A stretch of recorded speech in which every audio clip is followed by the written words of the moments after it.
안녕하세요. 저는 한적한 마을에 살고 있는 평범한 40대 주부이자 어여쁜 7살 딸아이를 둔 엄마입니다.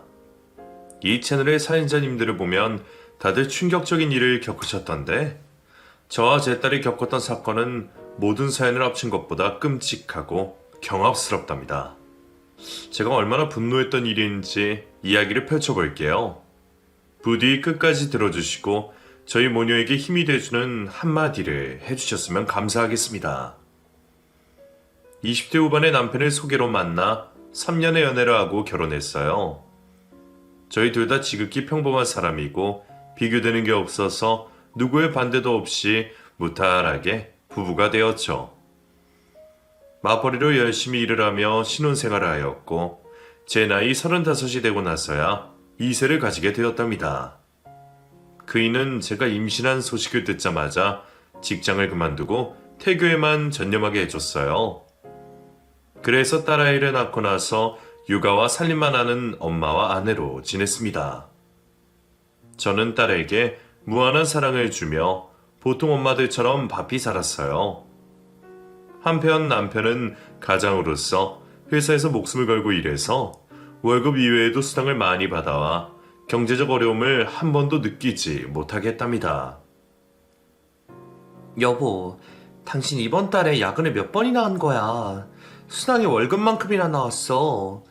너무 몸을 사리지 않고 하는 거 아니야? 아니야. 내가 힘들어봤자 수연이 키우는 당신만 하겠어? 살림하고 육아가 결코 쉬운 일이 아니라는 걸 잘 안다고. 난 하나도 힘들지 않으니까 걱정하지 마.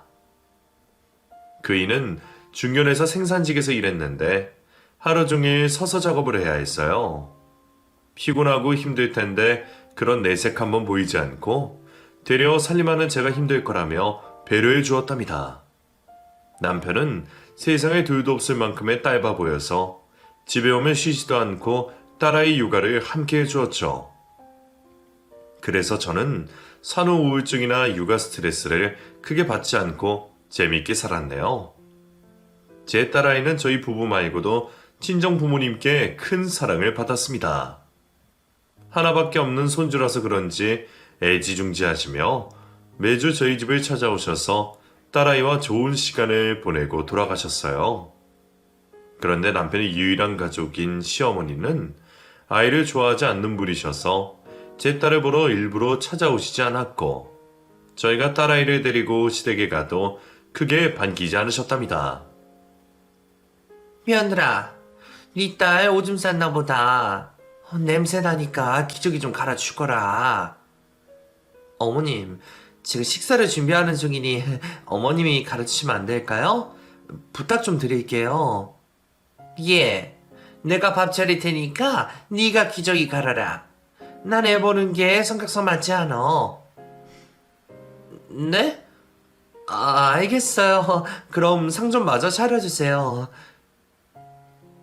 시어머니는 당신의 손녀가 남이라도 되는 듯이 거의 안아주지 않았어요. 조금 서운하긴 했지만 사람마다 성향이 다른 거라 생각하고 이해하려고 했습니다. 세월이 흘러 딸아이가 5살이 되어 유치원에 들어갔어요. 콩알만한 녀석이 언제 그렇게 자라서 유치원에 가게 됐는지 볼 때마다 신기했답니다. 날씨가 더워질 때까지 유치원에 잘 다니고 있었는데 코로나라는 전염병이 퍼지며 난리가 났어요. 모두들 잘 아시겠지만 유치원이나 학교 다 모두 난리여서 아무데도 나가지 못하고 집에서만 지내야 했죠.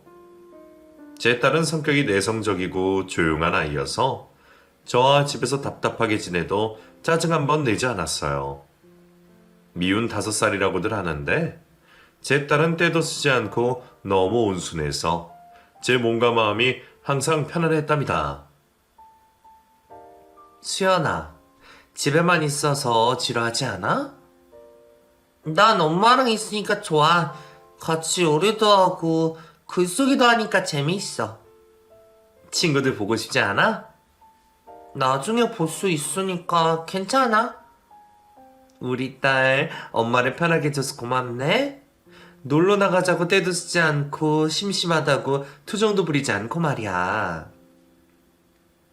딸아이는 제가 집안일을 할 때면 말없이 옆에서 청소를 거들거나 얌전히 공부를 했답니다.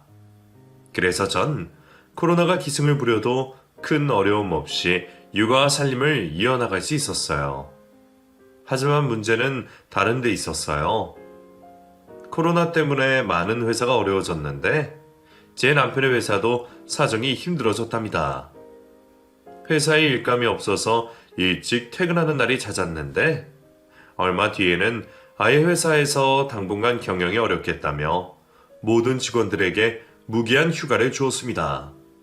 말이 휴가지 백수가 된 거나 다름없었죠. 이런 상황을 겪게 된 저와 남편은 큰 걱정에 빠졌어요. 여보, 나 내일부터 배달 대행으로 일하기로 했어.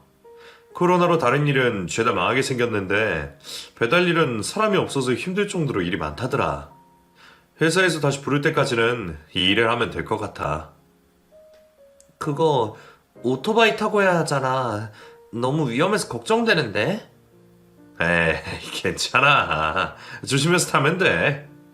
그리고 남들보다 일을 많이 하면 충분히 회사에서 받던 월급을 받을 수 있을 거야. 여보, 아무래도 안 되겠어. 나도 일을 구해서 맞벌이로 돌아가는 게 나을 것 같아. 코로나가 기다린다고 사라지는 게 아니니까 언제까지 당신에게만 가정을 책임지게 할 수 없어. 나도 일자리 몇 군데 알아봤는데 요즘 학교나 유치원을 못 가는 아이들이 방문 수업을 그렇게 많이들 한다고 했어. 나 예전에 과외를 오래 한 거 기억하지? 해봤던 일이라 큰 어려움은 없을 거야. 그래서 학습지 선생님으로 일해보면 어떨까 싶은데? 당신까지 일을 하면 우리 수연이는 어떡해? 아무데도 못 가는 상황인데 말이야. 친정 부모님한테 맡기면 어떨까 싶어. 두 분이 워낙 우리 수연이를 예뻐하시니까 기분 좋게 받아주실 거야. 그렇긴 한데 장모님 허리랑 무릎이 안 좋으시잖아. 장인어른도 마찬가지고. 우리 딸 보는 게 크게 힘들지 않으실 거야. 수연이가 워낙 조용하고 얌전하니까 충분히 돌봐주실 수 있을 거라고. 내가 멀쩡하게 회사를 잘 다니고 있었으면 이런 고민을 할 일도 없었는데. 여보, 미안해. 당신이 왜 미안해. 지금 힘들지 않은 사람 하나 없어. 길거리 맛집 식당을 봐봐. 죄다 망했다고. 그래도 우린 할 수 있는 일이 있으니까 감사하게 생각하고 살자. 그래서 저는 학습지 방문 교사로 일하기로 했답니다.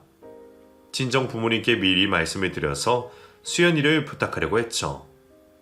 그런데 예상치 못하게 시어머니가 먼저 연락을 주셨습니다. 제가 취직한 사실을 알고 손녀가 걱정이 되셨는지 당신이 돌봐주는 게 어떻겠냐고 하시더라고요. 아범하고 며느리? 너희가 고생이 많게 생겼구나. 그래도 어찌하겠느냐. 코로나 때문에 세상이 이렇게 되어버린걸. 그래서 내가 너희를 돕고 싶어서 찾아왔다. 수연이를 내가 봐주면 어떻겠냐? 어머님이요? 어머님 애 돌보는 거 싫어하시잖아요. 물론 수연이가 얌전하고 온순해서 크게 힘들진 않으시겠지만 그래도 아이를 돌본다는 건 보통 일이 아닐 거예요. 그리고 저희 친정에서 수연이를 봐주시겠다고 했고요. 생각해 주셔서 감사하긴 하지만 괜찮습니다. 얘는 안 싸도 몸 아픈 걸 생각 안 하니? 작년에 무릎 수술까지 받으신 양반한테 애를 맡기는 건 무리야. 난 아픈 곳 하나 없으니 나한테 맡겨라. 내가 성심성의껏 돌보마. 빈말로 하는 소리 아니야? 시어머니가 까칠하긴 했지만 남편을 훌륭하게 잘 키우셨으니 제 딸도 다르지 않을 거라는 생각이 들었습니다. 그리고 몸이 아픈 친정엄마께 부탁드리는 것보다 낫겠다는 판단이 들었어요. 아, 듣고 보니 그렇게 하는 게 좋을 것 같네요. 그럼 어머님께 부탁 좀 드릴게요. 감사해요. 부탁은 무슨? 내 손녀 내가 돌보겠다는데 뭐가 감사하다는 거냐? 네, 어머님. 그럼 모레부터 어머님이 수연이를 봐주세요. 제가 출퇴근하면서 어머님 댁에 들러 픽업할게요.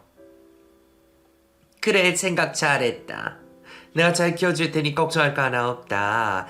그런데 며느라? 수고비는 줄 거지? 손녀를 하루 종일 보내면 돈이 안 들어갈 수가 없잖아. 어머님, 당연히 수고비를 드려야죠. 많이는 못 드려도 매달 챙겨드릴게요. 요즘 애 봐주는데 드는 돈이 만만치 않게 들긴 하다만 나는 큰 돈 말하지 않는다. 매달 50만 원만 줘라. 그거면 너희도 크게 부담이 되지 않을 거라 생각한다. 네, 어머님. 그렇게 할게요. 그리고 벌이가 좋아지면 더 챙겨드릴 테니까 신경 좀 써서 수연이를 봐주세요. 그래, 알겠다. 그럼 이야기 끝났으니까 너 출근하는 날부터 바로 수연이를 데리고 오거라. 그래서 전 친정 부모님께 연락을 드리고 시어머니께 딸아이를 맡기게 되었어요. 이틀 뒤 방문교사로 일을 시작해서 아침에 수연이를 시댁에 데려다주고 제 일을 시작했습니다. 아이들을 가르친 경험이 있어서 그런지 특별히 힘들거나 어렵진 않았어요. 또 요즘 애들이 거의 다 착해서 일하는 게 즐겁고 행복했답니다. 걱정했던 딸아이도 시어머니와 지내는 게 재밌었는지 늘 미소 진 얼굴로 시댁을 향했어요. 수연아, 할머니 좋아? 응, 할머니 너무 좋아. 선수도 가르쳐주고 게임도 시켜줘. 그랬어. 할머니가 우리 수연이를 엄청 좋아하시나 보다. 수연이는 좋겠네? 응, 할머니 집에 가는 거 재밌어. 아이를 싫어하는 시어머니가 이렇게 딸아이를 잘 대해주시니 이루 말할 수 없을 만큼 감사했습니다.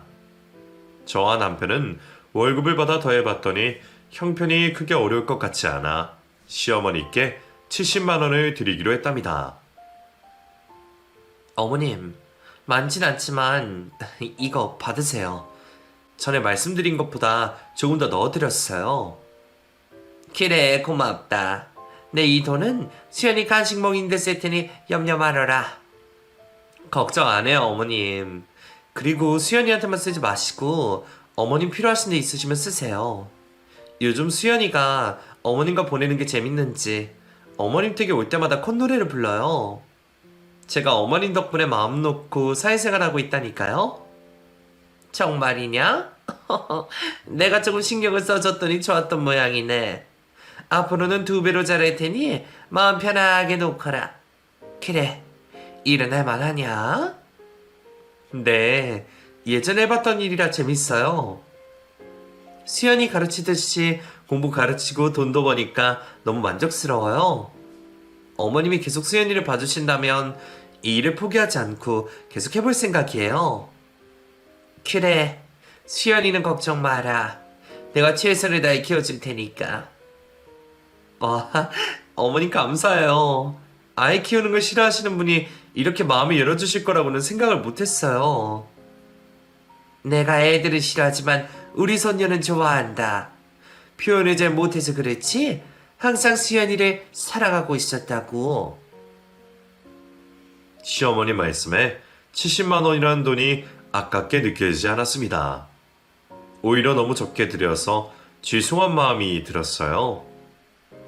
그렇게 한 달의 시간을 더 보내게 되어 2번째 월급을 받게 되었습니다.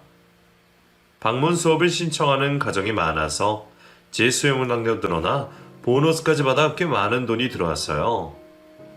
저는 딸아이를 위한 적금을 제외하고 모든 돈을 인출했답니다. 예전부터 현금 영수증을 받아 연말정산에 환급을 받는 재미를 알고 있어 그렇게 했죠. 집으로 돌아가 생활비와 시어머니 드릴 돈을 계산해서 봉투에 넣어 서랍에 넣어두었어요. 그런데 상상도 못할 사건이 벌어졌어요. 서랍에 두었던 생활비 봉투가 감쪽같이 사라졌답니다. 아무리 찾아보고 뒤져봐도 흔적도 없었죠. 여보, 당신이 생활비 봉투 가져갔어? 내가? 아니, 그럴 리가 있나. 내가 왜 당신 돈에 손이 되겠어? 그럼 돈 봉투에 발이 달려서 도망이라도 간 건가? 솔직히 말해봐. 어디 필요한 곳이 있어서 가져다 쓴 거야? 글쎄, 아니라니까. 내가 말없이 돈을 가져다 쓸 사람이야? 그건 그렇긴 한데 내가 아니면 당신밖에 가져갈 사람이 없잖아. 지금 날 계속 의심하는 거야? 당신이 어디다 잃어버려 놓고 왜 사람을 의심해? 그이가 목소리를 높이자 저도 흥분하기 시작했습니다. 그동안 부부싸움을 해본 적이 거의 없었는데 이 일로 서로를 신뢰하지 못했어요. 전 분명히 돈을 뽑아서 서랍에 고이 넣어두었기 때문에 남편이 가져간 거라 확신했습니다. 하지만 남편은 끝까지 자기가 가져가지 않았다며 무섭게 화를 냈어요. 당신 진짜 사람 질리게 만든다. 몇 번을 더 말해야 내 말을 믿어주겠다는 거야. 난 당신 돈을 훔쳐가지 않았어. 당신밖에 가져갈 사람이 없잖아. 이런 상황이라면 누구라도 남편을 의심할 거라고. 나 진짜 아니야. 당신이 어디다 잃어버린 게 분명할 거니까 자기 찾아보란 말이야. 자기가 지치치 못하게 잃어버려 놓고선 나한테 책임을 전가하지 마. 남편과 저는 사라진 돈 때문에 갈등이 깊어져서 각방까지 쓰게 되었습니다. 그렇게 다음 월급날이 다가왔어요. 저는 현금을 쓰지 않으려고 했는데 남편이 한 짓을 증명하려고 일부러 돈 봉투를 잘 보이는 침대 옆에 두었답니다. 그리고 돈을 가져가는 찰나를 잡아내려고 신경을 곤두세우고 있었습니다.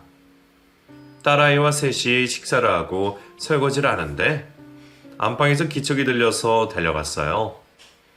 안방문을 열고 현장을 잡아냈는데 돈을 훔치는 범인은 남편이 아니었습니다. 수연아, 너 지금 뭐 하는 거야? 엄마 돈을 왜 들고 있는 거야? 딸아이는 아무런 대답을 하지 못하고 놀란 표정으로 얼어붙어 있었습니다. 그 순간에도 돈 봉투는 손에 꼭 쥐고 있더군요. 딸아이가 놀랄 만큼 저도 놀라서 무슨 말을 어떻게 해서 훈육을 해야 할지 곤두서지 않았습니다. 수연이가 도둑질을 할 거라고는 꿈도 꾸지 못했으니까요. 수연아, 솔직하게 말해. 가만히 있는다고 일이 해결되지 않아. 너 지난번에도 엄마 돈을 훔쳐갔지. 이게 얼마나 나쁜 행동인지 몰라? 수연이는 닭똥 같은 눈물을 흘렸는데 잘못을 시인하거나 용서를 빌지 않았습니다. 수연이 너 엄마가 오냐오냐 했더니 이런 짓을 벌여? 그리고 잘못을 했으면 사과를 해야 할 거 아니야. 왜 울고만 있어? 운다고 해결될 일이 아니야. 저는 감정이 격해져서 화를 더 크게 내며 그 큰 돈을 가져가서 어떻게 했는지 다그쳤습니다. 그러자 남편이 안방으로 들어와 무슨 일인지 금세 파악하고 경악을 금치 못했습니다. 수연아, 네가 왜 엄마 돈을 훔친 거니? 수연이가 가져간 돈을 어디에 뒀어? 그걸 네가 썼을 리가 없잖아. 몰라. 말할 수 없어. 입을 연 딸아이의 말에 화가 더 크게 났습니다. 수연이 너 이리 와.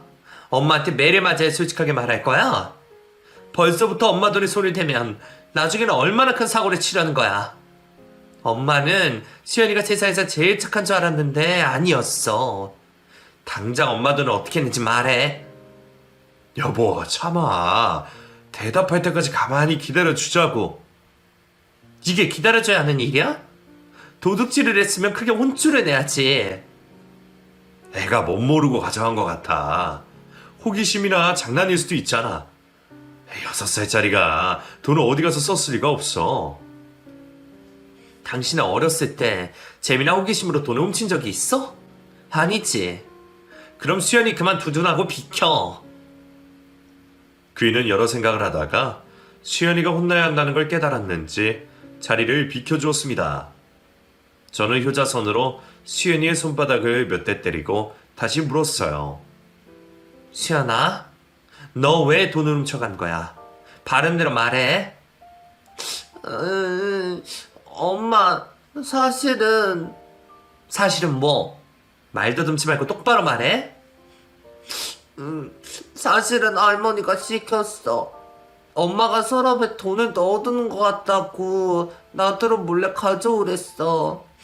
지난달에도 돈 봉투를 훔쳐오라고 해서 할머니한테 가져다 줬어. 너 지가 할머니가 시켰다고 그랬니? 이수연, 도둑질에 거짓말까지 하는 거야. 엄마가 널 그렇게 가르쳤니? 안 되겠어. 다시 손바닥 내밀어. 이윽고 눈물이 쏙 빠지도록 혼을 냈는데 딸아이는 여전히 시어머니가 시켜서 도둑질을 했다고 말하더군요. 계속 똑같은 말을 하는 데다 눈빛이 진실을 말한 것 같아 다시 진지하게 물었습니다.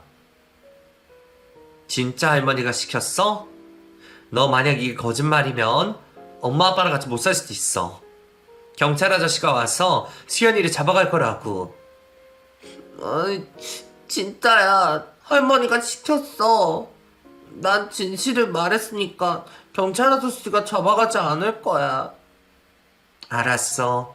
엄마가 확인할 테니까 그때까지 기다려. 만약 거짓말이면 더 크게 혼날 줄 알아. 딸아이는 울다 지쳐서 잠이 들었고 저와 남편은 이 일로 여러 대화를 나누었어요. 그이는 시어머니가 그런 짓을 시켰을 리가 없다며 수연이가 왜 이런 거짓말을 하는지 모르겠다고 전했고 저는 수연이의 말이 어쩌면 진짜일 수도 있을 거라 생각이 들어 한숨도 잠을 못 자고 밤을 지새웠답니다. 시어머니한테 직접적으로 손녀딸에게 도둑질을 시켰느냐고 묻는 건 안 될 일이어서 다른 방법을 생각했어요. 그리고 딸애가 시댁에서 어떻게 하루를 보내는지 확인하고 싶어서 전자상가를 찾아가 옷에 달아도 티가 나지 않을 만큼 작은 소형 카메라를 사왔습니다. 이렇게 하루 일과를 영상으로 보면 뭐라도 나오지 않을까 하는 예감이 들었죠. 다음날 수연이 티셔츠에 카메라를 달아서 시댁에 찾아갔어요. 시어머니는 여느 때처럼 수연이를 보자마자 반갑게 맞이하셨습니다. 우리 수연이 왔어? 오늘은 어제보다 더 예쁘고 귀여워졌네. 자, 엄마한테 인사하고 할머니랑 놀자. 네, 알겠어요. 엄마, 다녀오세요. 수연아. 할머니 말씀 잘 듣고 재밌게 놀고 있어. 어머님, 오늘도 잘 부탁드려요. 걱정도 태산이다. 내가 소녀딸이랑 지내는 게 얼마나 재밌는 줄 아니? 수연이는 신경 쓰지 말고 어서 가서 네 일을 해라. 네, 그럼 이따 뵐게요. 그리고 시댁을 나와 복잡한 심경을 가지고 하루 종일 힘들게 일했습니다.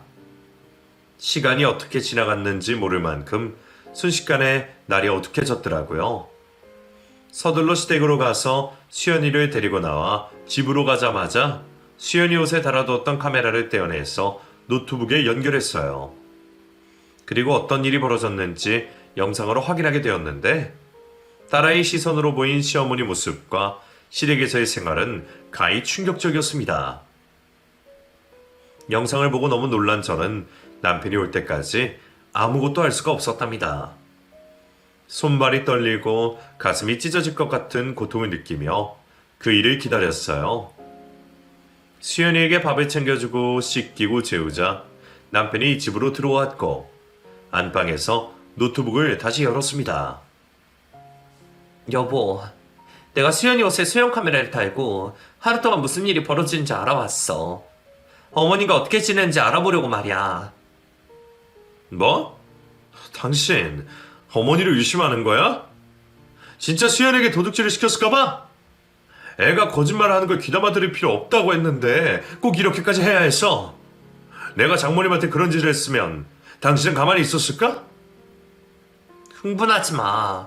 영상을 보고 화를 내든지 말든지 해. 내가 이걸 보고 얼마나 큰 충격을 받았는지 알아? 무슨 충격을 받았다고 하는 거야? 여하튼 틀어봐. 보나마나 당신이 헛짓거리를 했겠지. 과연 그럴까? 두 눈 똑똑히 뜨고 봐.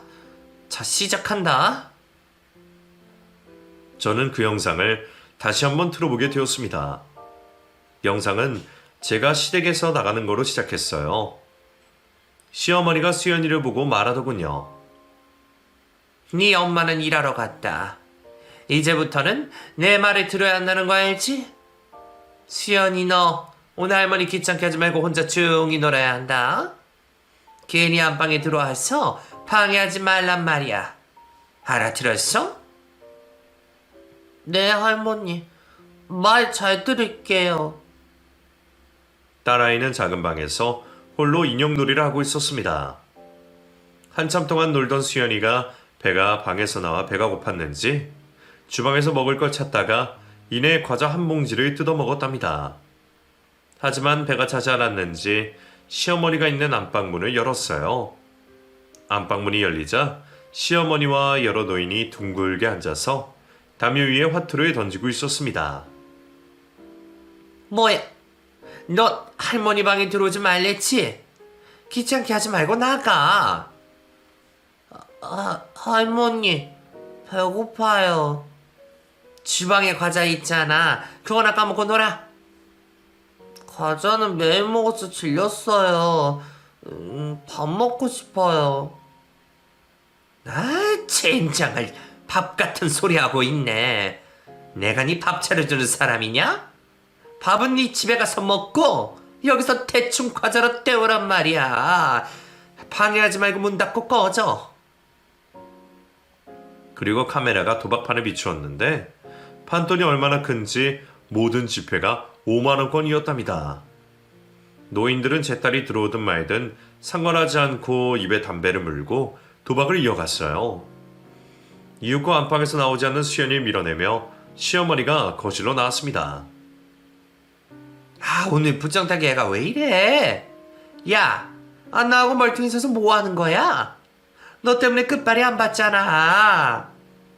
또 졌네. 이 기집애가 왜 이렇게 말이 들어먹지 않는 거야? 할머니 방에는 얼씬도 하지 말라고 한 걸 까먹은 게냐? 대답해봐, 멍청한 꼬맹아. 죄송해요. 밥이 너무 먹고 싶어서요. 이 년이 아직도 정신을 못 차리고 밥 타령이네. 이 조그만 년이 왜 이렇게 먹는 걸 밝혀? 이따 너네 엄마한테 차려달라고 하면 될 거 아니야. 한 끼 굶는다고 죽는 거 아니니까 참아. 네, 할머니, 참을게요. 이래서 내가 애새끼를 싫어한다니까. 혼자서 아무것도 해보려고 하지 않고 늘상 어른한테 해달라고 조르는 게 등신 같다고. 할머니, 등신이 뭐예요? 그건 나중에 알게 될 거다. 쉽게 말해, 너랑 네 엄마를 뜻하는 단어니까 새겨들어라. 아참, 너 할머니가 시킨 건 왜 안 하니? 내 집에서 지내게 해줬으면 은혜를 돌려줘야 한다고 몇 번에 말해. 배웅망덕한 년아. 네 엄마 돈을 훔쳐오라고 시켰으면 지난달처럼 가져와야 할 거 아니야. 왜 아직도 소식이 없는 거야? 그게 내일은 꼭 가져올게요. 당연히 그래야지. 만약 내일도 빈손으로 오면 재미없을 줄 알아. 네, 꼭 훔쳐올게요. 만약 내일도 돈을 가져오지 않으면 할머니가 너 맴매할 거야. 맴매요? 알겠어요. 내일 꼭 가져올 테니 지난번처럼 맴매하지 말아주세요. 이미 시어머니한테 매를 맞은 적이 있었는지 수연이의 목소리가 심하게 떨렸어요. 저는 만일을 대비해 수연이에게 돈을 훔치다 걸렸다는 말을 절대로 하지 말라고 일러두었답니다. 남편의 표정은 심하게 일그러졌는데 화면에서 눈을 떼지는 못했어요. 잠시 후 시어머니의 말이 이어졌습니다. 그래, 이 할머니가 돈을 따면 치킨 사줄 테니까 조용히 방에 가서 찌그러져 있어. 네, 얌전히 방에만 있을게요. 걱정 마세요, 할머니. 또 한 번 안방문을 열면 베란다에 하루 종일 스며들 거다. 해봐서 알지? 베란다요? 할머니, 날씨가 더워서 그건 너무 힘들어요. 힘든 걸 알면 입 닥치고 가만히 있으라고. 그리고 시어머니가 방으로 들어가자 딸아이는 주방에서 한참 동안 먹을 걸 찾다가 포기하고 다시 방으로 들어가 혼자 인형놀이를 하며 시간을 보내더라고요. 그 외로운 장면을 보는데 저와 남편은 눈물이 바로 쏟아질 것 같았습니다. 이윽고 저의 퇴근 시간이 다가오자 시어머니가 딸아이를 불러 세우더군요. 야, 수연아. 할머니가 너한테 왜 오라고 한 거? 읊어봐라. 네, 할머니. 첫째, 할머니 집에 오고 갈 때는 항상 밝게 웃는다. 그리고 엄마가 오늘 하루가 어땠느냐고 물으면 재밌고 즐거웠다고 대답한다. 둘째, 할머니 집에서 보고 들은 걸 아무에게도 말하지 않는다. 셋째, 집에서 엄마 돈을 몰래 훔쳐서 할머니한테 갖다 준다. 만약에 걸리면 할머니 이야기는 절대 꺼내지 않는다. 넷째, 규칙과 오기시 베란다에서 하루 종일 벌을 서거나 화장실을 참아야 한다. 잘 외우고 있군. 그런데 너 외우기만 잘하고 실천을 잘 못하고 있는 것 같다. 오늘 할머니를 몇 번이나 귀찮게 했지? 만약 내일도 이러면 베란다에서 벌을 쓸 거야. 알겠냐, 이년아? 네, 할머니. 잘 알겠어요. 딸아이는 그렇게 대답하고 시모에게 안기려고 시도하더군요. 당연히 시모는 딸아이의 마음을 무시했답니다. 수연이의 이 말을 밀며 이년아, 날도 더워 죽겠는데 왜 붙으려는 거야? 그리고 네가 이 예쁜 짓을 했어야 내가 안아줄 거 아니니? 저리 가라. 곧 네 엄마 오니까 엄마한테나 실컷 안겨라. 하고 말하더군요. 이 장면을 다시 보고 들으니 부하가 치밀고 가슴이 찢어질 것 같았습니다. 수연이는 사악한 시어머니에게 잘 보이고 싶어 했고 사랑을 받고 싶어 했어요. 저는 딸아이를 혼내고 매를 들었던 순간을 후회했고 엄마로서 자격이 없다는 걸 다시금 깨달았습니다. 남편도 저만큼이나 속이 상했는지 포효하며 눈물을 쏟아냈어요. 영상은 잠시 후 제가 딸아이를 데리러 가는 것으로 끝이 났죠. 요즘 수연이가 저녁밥을 많이 먹는 것 같더니 어머니가 밥을 주지 않아서 그랬던 거야? 나도 당신처럼 상상도 못했어. 그냥 잘 놀고 와서 많이 먹는 거라 생각했다고. 그런데 보다시피 어머님이 수연이에게 어떤 짓을 했는지 이제 알게 됐다고. 여보, 내가 무슨 말을 어떻게 해야 할지 모르겠어. 너무 혼란스러워서 머리가 터질 것 같다고. 난 그냥 못 넘어가. 이건 보통 일이 아니야. 내가 해결할 테니 당신은 옆에서 두고 보기나 해. 그이는 힘없이 고개를 끄덕이며 다시 눈시를 붉혔답니다. 저희 부부는 그날 밤 수연이를 안방으로 안고 들어와서 가운데에 눕혀 머리를 쓰다듬고 안아주며 잠에 들었어요. 다음날 저는 시어머니한테 딸아이를 친정에 맡긴다고 연락했고 남편과 친정에 수연이를 맡기고 경찰서로 향했습니다. 형사들에게 영상을 보여주었더니 밥을 굶기고 방임한 것과 도둑질을 시킨 아동학대죄와 도박죄로 긴급 체포하겠다고 하더군요. 저와 남편은 형사들과 동행해 시댁으로 향했습니다. 이윽고 시댁 현관 앞에 도착해 초인종을 눌렀어요. 누구세요? 어머님 저예요. 반찬거리 좀 드리고 용돈 좀 드리러 왔어요. 그래 잘 왔다. 잠깐 기다리거라. 이윽고 실실 쪼개며 현관문을 열어주자 형사들이 시어머니에게 체포영장을 보여주었습니다. 이게 다 뭐야? 내가 소녀딸을 학대하고 도박을 했다고? 얘 며느라 이게 다 무슨 짓거리냐? 너 시연이한테 무슨 말을 들었길래 이따위 짓을 벌이는 거야? 어머님 저희 다 알아요. 그동안 어머님이 수연이한테 무슨 짓을 했는지 모두 알고 있다고요. 도대체 무슨 소리 하는지 모르겠구나? 난 잘못한 게 하나도 없는데 이런 취급을 당하니까 열이 받는다고? 그러자 형사들이 안방문을 열고 도박 현장을 사진으로 찍고 노인들을 모두 체포했습니다. 어머님 이러고도 거짓말 하실 거예요? 이건 그냥 재미삼아 하트 좀 친 거야. 수연이가 오늘 못 온다고 해서 친구들을 부른 거라고. 야 짭새들아, 니들이 뭔데 다짜고짜 와서 내 친구들한테 수갑을 채워? 계진여 씨, 당신을 도박 및 아동학대죄로 긴급 체포합니다. 니의 시어머니는 뒷걸음질을 치며 체포를 거부하더군요. 내가 무슨 죄가 있다고 이 난리를 치는 거야? 며느리가 날 모함하려고 꾸민 짓이지. 이 딸내미가 뭐라지 그럴지 모르겠지만 그건 다 거짓말이다. 난 세상에 둘도 없는 다정한 할머니라고. 웃기지 마세요. 제가 수연이 옷에 몰래 수영 카메라를 달아서 어머님이 무슨 짓을 벌였는지 모두 다 확인했거든요. 제 딸에게 제 돈을 훔치라고 명령하는 것부터 해서 굶기고 방해만 장면이 다 담겨 있다고요. 어머님이 그러고도 할머니라고 할 수 있어요. 사람이라고 말할 수 있냐고요. 뭐? 나한테 몰래 카메라를 찍었다고? 인연이 감히 시어머니를 감시해? 그리고 시몬은 저에게 애가 한 끼 굶는다고 어떻게 되는 게 아니라고 변명했고 방임한 것도 자립심을 키우려고 한 거라고 하더군요.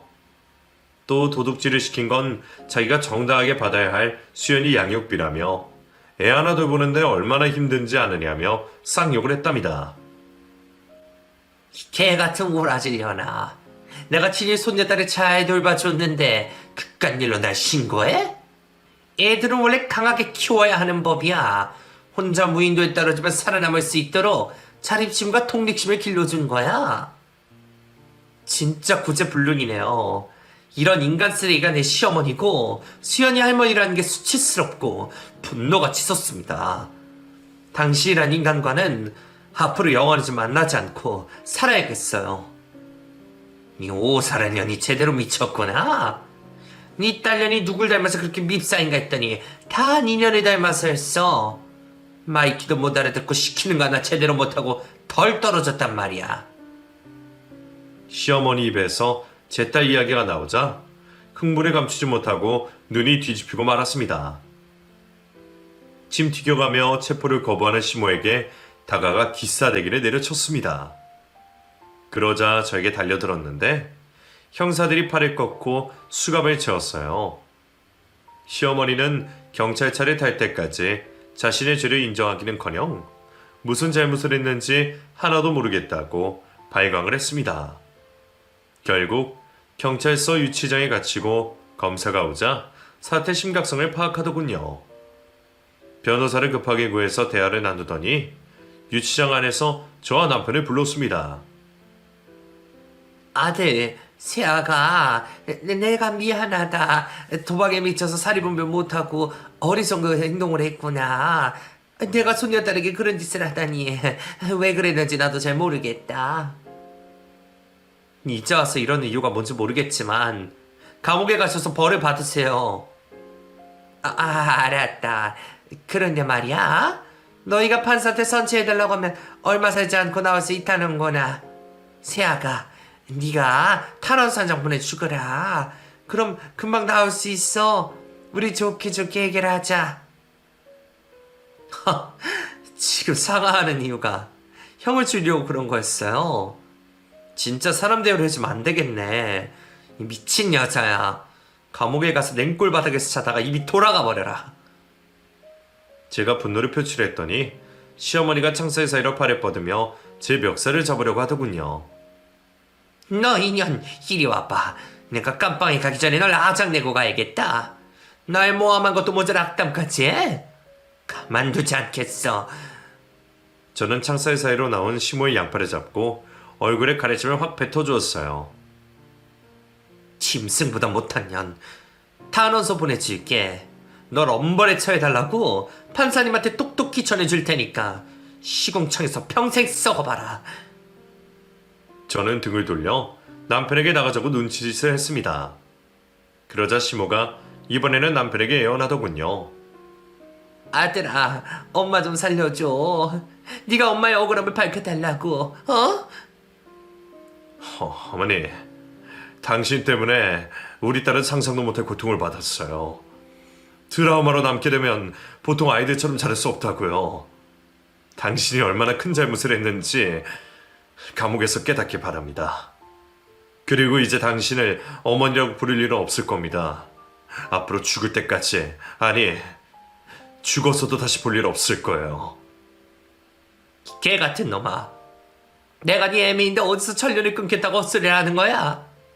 내가 무슨 잘못을 얼마나 했다고 다들 이 난리 치는 건지 모르겠네. 남편도 등을 돌리자 시어머니는 쌍욕을 하며 끝까지 악마 같은 모습을 보여주더군요. 그이와 저는 시모가 어쩌다 이렇게 되었는지 모르지만 평생 용서하지 않고 만나지 않겠다고 약속했답니다. 시어머니는 당연히 징역을 받게 되었는데 저희 부부가 엄벌에 처해달라고 탄원서를 써서 꽤 오랜 세월을 감옥에서 보내게 되었어요. 그리고 저희는 딸 수연이를 데리고 아동심리센터와 청소년 정신과 전문의에게 데리고 가서 시댁에서 있었던 일을 잊을 수 있도록 여러 차례 치료에 전념했습니다. 저는 돈보다 딸이 중요해서 일을 그만두고 24시간을 딸아이 곁에 붙어 지냈어요. 그런데 저희 예상보다 딸아이가 받은 공포와 충격이 커서 1년 내내 병원에 다녔습니다. 코로나 규제가 조금씩 풀리며 유치원이 다시 문을 열었지만 수연이는 아무것도 가고 싶지 않아 집 안에만 있었습니다. 제가 놀이터에라도 데리고 나가려고 하면 눈물을 흘렸어요. 엄마, 나 할머니 집에 데려가는 거야? 나 거기 가기 싫어. 아니야, 이제 할머니 집에 절대 가지 않아. 할머니를 볼 일도 없다고. 집에만 있으니까 답답하지 않아? 엄마랑 놀이터 가서 놀자. 거짓말. 나 절대 나가지 않을 거야. 무섭단 말이야.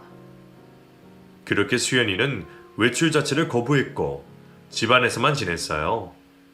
저는 가슴이 미어지고 어떻게 딸아이의 마음을 돌릴 수 있을까 하고 매일 아낌없는 사랑을 주며 최선을 다했습니다.